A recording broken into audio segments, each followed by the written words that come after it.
The leader of the PCs, Jim Prentice, has just walked into our studio, and we're looking forward to the next half hour. Mr. Prentice, good morning. Good to see you. Great to be in your studio. Taking a look at another poll out of this morning, it shows that NDP support is surging, not just here in Edmonton, but down in Calgary as well. When you see the NDs closing within 3 percentage points among decided voters, does it impact your strategy before Tuesday? Well, I continue to reach out to Albertans in any way I can and earn their trust. People vote on Tuesday, and it's we're into the closing stretch of the campaign. It's going well, and I continue to speak about what I think is important. And I think what's clear at this stage of the campaign, Ryan, is there's two very different visions of the province and our future that are before Albertans. One is what the NDP speaks of. The other is, my view of, and my party's view of free enterprise, strength of this province. Alberta is the economic engine of the country, and maintaining the fundamentals that have created a province where 100,000 people a year come here because of the standard of living we have and the opportunities and the jobs and the opportunities for families. So people need their premier to be an optimist, and you're certainly an optimist right now, suggesting that the campaign's been going well because your party's been getting hammered over the last week or so. Allegations of cronyism and dysfunction, specifically related to Jamie Lall's text messages. For me, I think Albertans right now are sitting here going, okay, there's some deep-seated issues that we don't feel like are being addressed. Well, firstly, I am an optimist. Let's be clear about that. Always have been, always will be. And in terms of the challenges we face as a province, we'll get through this. We've been through ups and downs before. The issue in this election is the economy, jobs.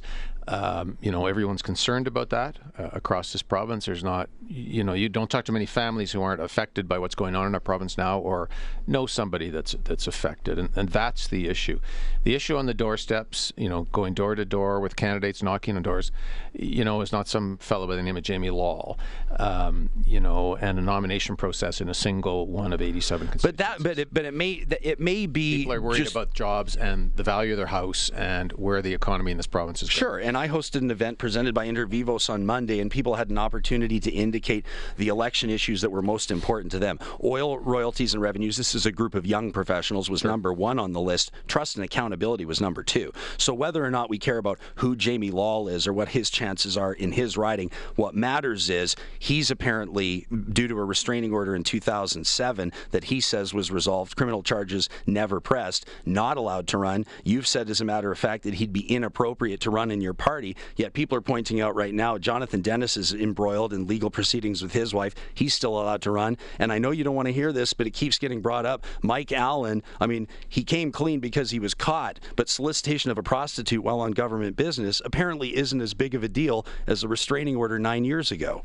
Well, let's deal with Mr. Lall first of all. The purpose of the nomination committee that our party had was to vet candidates to make sure that we, weren't in a circumstance where something unknown became, clear in an election that would damage the party. And so there was a nomination committee. They reviewed the circumstances of Mr. Lall, became aware of this restraining order. He was vetted out for two reasons. One, the existence of the restraining order, which in the nominations committee view, which I agree with, makes him unsuitable as a candidate. Secondly, he wasn't forthcoming with the committee about this. He claims he was. Well, the committee claims he wasn't, and so he was vetted out as a candidate. It was a decision that the nomination committee made that decision, and I stand by the decision that they made. This is the last question I'll ask on it, but how is Jamie Lall damaging to the party or potentially damaging to the party,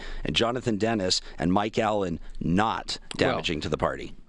Jonathan Denis is in the middle of a marital dispute and divorce proceedings. Again, there probably is nobody listening to this show today who has not been in the middle of a difficult divorce or had somebody in their family in the middle of a difficult divorce. It's a private matter. It's between them. It'll work its way through. it's a divorce. A divorce is a different thing than what we're talking about. Well, and because of the existence of a publication ban, I'm put in a tough position because I can't talk about things that have been detailed on a GoFundMe account that's been since pulled down, raising funds for Jonathan Denis's estranged wife, Brianna Palmer's legal defense. The allegations that were detailed on that GoFundMe page suggest that this is not your average divorce proceeding. Well, they're in court at this point, and let's let that process work its way through. So, do you have an issue with the issue in this province? We're facing the most serious economic circumstances that we've faced in this province in a generation. The question before Albertans is, how are we going to get through this? What are we going to do? How are we going to manage our finances? What are we going to do to maintain the strength of the economy?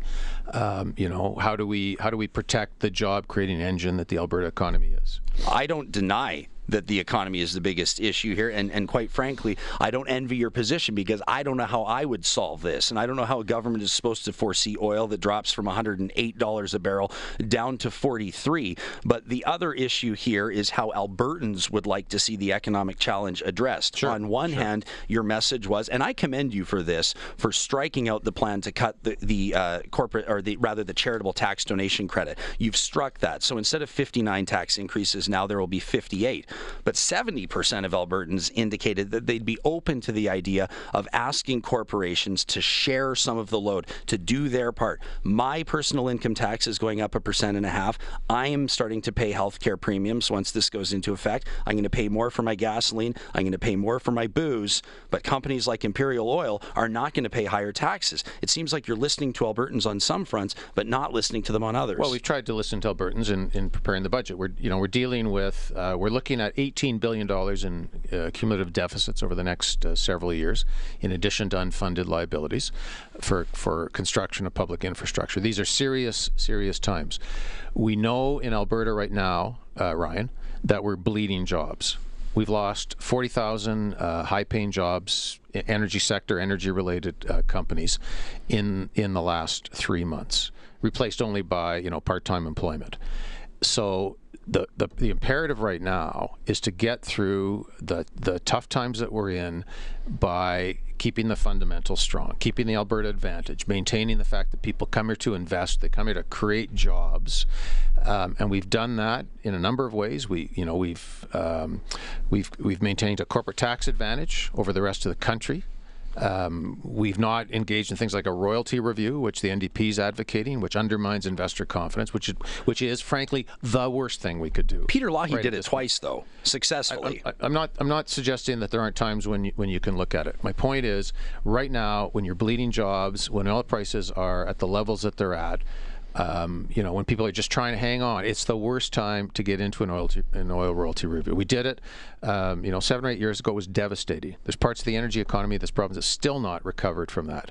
It's going to cost us jobs, and it's the worst time to cost this province jobs. And I say the same thing about increasing corporate taxes at this point. We're talking to PC Party Leader Jim Prentice. Just a couple of weeks ago, you and I spoke, and you referenced numbers from an economist that you prefer to use, Dr. Jack Mintz out of the University of Calgary, and you asked me a rhetorical question. You said for every percentage increase in corporate tax, it means 9,000 job losses. So what do we suggest that we're willing to tolerate? 9,000, 18,000, 27,000? It goes without saying nobody wants to see job losses. But in my perspective, I look at Dr. Jack Mintz. He's a professional that's widely revered across Canada. He also so happens to sit on the board of directors for Imperial Oil. And if you look at what's expected from board of directors members for Imperial Oil, they're expected to act at all times in the best interest of the corporation. How can I trust his numbers about tax increases and job losses? Well, Jack Mintz is a respected Canadian economist. Sure, like I said. He's quite apart from sitting on any boards, he's been respected over 20 years in this country as probably the most knowledgeable person about smart fiscal policy to create jobs. There's no accident that people are coming to this province in significant numbers to take advantage of job opportunities. Young people coming from all over Canada, in fact, all over the world, to be here. It's because we have been the free enterprise, job-creating engine of the country. this is the wrong time to depart from that. It's the wrong time, for sure, with oil prices where they are, to be moving away from that. And I say the same thing about, this business about the NDP not standing up for pipelines, not standing up to the Republicans and the Democrats in the United States about the Keystone Pipeline, not working together with First Nations in British Columbia to get a project like the Northern Gateway through. The biggest private sector employer in this city is Enbridge. And, the suggestion is we'll have a premier that's not going to stand up to try to advance a project that's going to secure the future of this province. Now, the Northern Gateway, are the wrong choices. People would suggest that the Northern Gateway has been doomed from the very beginning. And I know you're very familiar with that project, having worked on it in both the private and the public sector, but it's got to be two separate stories, Northern Gateway and Keystone. The NDP, though, have gone on record saying, for example, they'd support Energy East, they support other pipelines. It's getting harder and harder to portray them. It's the NDP elsewhere who are opposed to those. It's the NDP in BC who want to kill Kinder Morgan. Right, and it's the NDP in Manitoba. Right, but we're not voting in BC or Manitoba. They want to kill Energy East, and it's Thomas Mulcair, the NDP leader nationally, who's not in favor of much of any of this stuff. Well, sure, but you don't want me to start comparing you to Stephen Harper, do you? I don't think we want to start going federal right now, Mr. Prentice. So my point is, these are bad policies. They are wrong. They are wrong-headed policies at a point in time when we need to be hanging on to every job in this province. And you look at the policies I put forward, it's to keep the private sector strong, to keep the economic engine moving forward. It's to build public infrastructure, to create infrastructure jobs at a time that we need them. And it's to protect frontline jobs as well. We need every job we can get in this province over the next 3 years. I don't know if there was personal circumstance that came into play, and if that's the case, I apologize for the question, but did it concern you that your Minister of Education, the PC candidate in Calgary Elbow, was the only candidate to not show up for an educational forum in his own riding? Well, he's been to forums in his riding. He's been out to political forums in his riding. He's taken part in debates. He has to manage a calendar like everybody else. Sure, but to me that's a priority. If you're education minister, he's been pretty accountable as the education minister, to be fair. So like all candidates, you've got to manage what's going on, door knocking, dealing with the campaign and the competing demands on your time. Okay. We just had Mayor Don Iveson in the previous hour. I'm sure that you're aware. Yeah. And great mayor. He was quite optimistic that there would be an opportunity with a framework for a big city charter in place already to continue to work with the province to make tangible achievements. He cited yesterday Edmonton City Council unanimously approving an energy transition strategy, and he asked that I ask you if you believe that there's an opportunity for the province to partner with cities like Edmonton under a big city charter to make tangible, measurable, real impact on greenhouse gas elimination or rather cutbacks there and environmental improvements. To this point, though, Alberta hasn't necessarily been a leader in environmental policy. Everyone's still waiting to see it.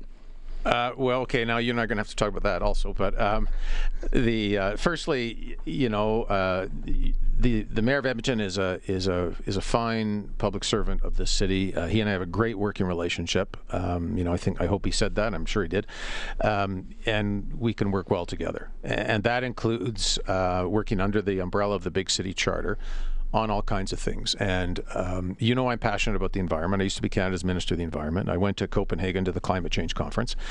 We are working on policies, environmental policies for the reduction of greenhouse gas emissions that will balance the fact that we're in the energy business with the fact that we want to be environmental leaders. And, the government, the provincial government alone can't do this. We have to do it in partnership with, for sure, with the big cities. But in 2015, like where we are now and with regards to what people care about, why is the environment not a bigger part of your platform this election? Well, I think it is part of our platform. I've spoken very clearly about this. We are recrafting our greenhouse gas emission policies right now. They're not quite where I want to have them. But it's easy to not have them in place before an election. Well, no, it's coming along. In the time just before the election, our government proceeded in partnership with the World Bank on the venting and flaring of methane, which is one of the biggest issues right now in terms of reducing greenhouse gas emissions. And I don't think we should sell ourselves short. I was in New York. I met the CEO or the president of the of the World Bank. I said, who's the best in the world at reducing greenhouse gas emissions from the venting and flaring of methane? He said, Alberta is. He said, what we want to do, we want to partner with you guys to take the knowledge, the experience, the regulations you have in Alberta, and take them to places like Venezuela and Nigeria. So, I just make the point, we shouldn't sell ourselves short on good stuff that's happening here. There's a issue that surfaced, Charles Russell of CBC reporting that based on a Freedom of Information request, sole source contracts, of course, have been awarded to Navigator, a consulting firm whose senior executives are working on your party's election campaign right now. When it comes to sole source contracts and how they're being awarded, again, I would suggest this is another area where your party's vulnerable in maintaining the trust of Albertans. Now, Ryan, that happened 3 years ago. I've been the premier for 6 months. But your party's been in office for 43 years. It's not that easy just to write it off. No, I'm not writing it off, but I am telling you that immediately after becoming premier, I brought in regulations that prohibited sole source contracts. Everybody knows that. I'm the guy that said there will be no sole source contracts. There have been no Government of Alberta contracts with that company since I became the Premier of Alberta. They're working on your campaign right now, as volunteers. There are many people. There's 100,000 members in my party, and they are volunteers. It seems easy to just say someone's a volunteer. I mean, we heard that with Craig Chandler as well. I mean, a lot of people are questioning what on earth he's doing, even remotely being connected to a PC campaign. And you told reporters that you can't fire him because he's a volunteer. It seems almost like a cop-out. Well, he's a volunteer. He's not in a leadership position in a campaign. Yeah, he is a person that shows up and volunteers. He stepped in for a candidate at a debate. He sat in a chair. To be clear. Well, sure, but I mean, I don't care if he stood or sat. He's a volunteer. Listen, people know my personal record. I was one of the first conservatives in this country to stand up for same-sex marriage. In 2005, when it wasn't popular, and there was a vote in the House of Commons, and I stood up and voted my conscience, which was in favor of same-sex marriage. And and I stand also by where we've landed as a province on Bill 10, which at this point, is a leading piece of legislation in this country in terms of protecting the rights of all of our citizens.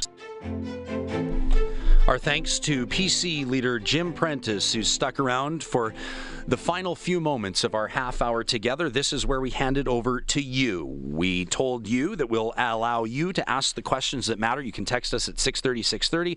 Mr. Prentice, Ashley says, I'd like to know what Mr. Prentice thinks about the NDP policy to ban corporate donations to campaigns. She says, it feels to me like corporations are already controlling every aspect of federal politics, and I'd like to see us be better than that. Well, we have rules that govern donations, the size of donations. I think they work reasonably well. I think it's important to remember with corporations. Most corporations are not big corporations. 80% of the of the private sector are companies that are smaller than 50 employees. And as an illustration, probably the vast majority of farms and ranches in this province are operated as corporations, and so your local convenience store is probably owned by somebody who operates as a corporation. And that's why I don't think we should be increasing taxes, because you're talking about the people who are entrepreneurs, who are creating jobs, who are creating opportunities for all of us and our families. I've got a listener here who says, my question deals with the Heritage Savings Trust Fund. When will the government of Alberta end the practice of transferring interest earned in the trust fund over and above inflation proofing to general revenue? This will capitalize on interest compounding and allow the fund to grow organically. Yeah, great question. Here's what happened was, starting in 1986, we moved off the plan, which was to save a certain percentage of our royal non-renewable resource revenue, put it in the Heritage Fund. We moved off that plan. We eventually started taking even the interest. The plan that I put forward, I'm campaigning on, will have us back in a condition in year 4 where we'll be putting 25% of our non-renewable resource revenue back into the Heritage Fund. We can get that to 50%, by year 5. Accepting that we want to pay down debt as well as part of that. So we've got to save for the future. I agree with your caller. Karen's listening in, wondering how the closing of the Calgary Young Offender Centre serves the needs of youth at risk, how it serves rehabilitation efforts, and ultimately how it serves the community. Yeah, difficult topic. We've had a Young Offender Centre in Calgary that's kind of half full. We have a Young Offender Centre in Edmonton that's half full as well. We don't need to, operate two facilities that are at 50% capacity. And so the decision was made, quite independent of this budget, actually. The decision was made that we should consolidate into a single facility. It has implications for people that work there. I've repeatedly made inquiries in the government, and the assurance I've received is that everybody who works at the facility will be offered another position in the government. They may have to move to the consolidated facility, which will be in Edmonton, but we're trying to protect the employees as well.